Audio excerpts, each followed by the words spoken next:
So let's come back to our dietary choice. We're saying, well, hang on, with heart disease then, isn't a vegan diet better?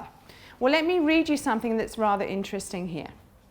And I will read you because I don't want to get the dates wrong, in case there's historians in the house.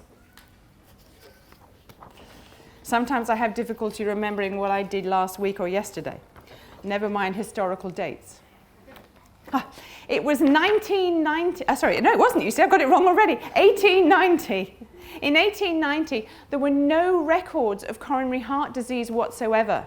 In the medical books that existed, they didn't even have heart disease or heart attacks listed, and that was 1890. What happened in 1900s, those of you who are historians? Does anybody know? 1900s? Yes. Industrial Revolution. Mechanized agriculture. As a result of industry, we suddenly had combustion engines.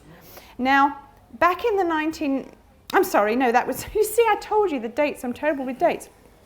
I do beg your pardon, that was 1909. In the 1900s, let's think what in the 1900s farmers could do.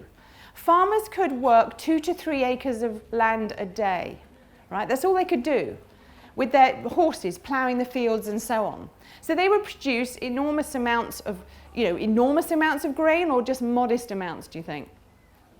Modest, because they only had horses or their own hands to do it with.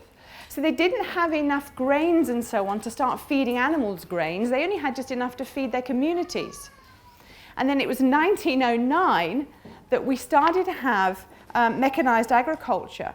And during that time, they were able to farm how much more, do you think? When you've got a big tractor instead of a horse, so you're going to be able to produce more grains? Yeah. For sure. And with those grains, you can not only feed the community, but now you can start fattening up the animals for consumption. Back in 1909, then, a 90-year study began, or a 100-year study began, or when this was actually printed, it was a 90-year study. Farmers could actually farm 50 acres a day instead of 2 to 3. And the animal breeding went up massively, so did the meat and dairy industry. Now in 1914, the very first heart attack was reported in the Journal of the American Medical Association. That's not long ago, 1914. The very first heart attack was reported.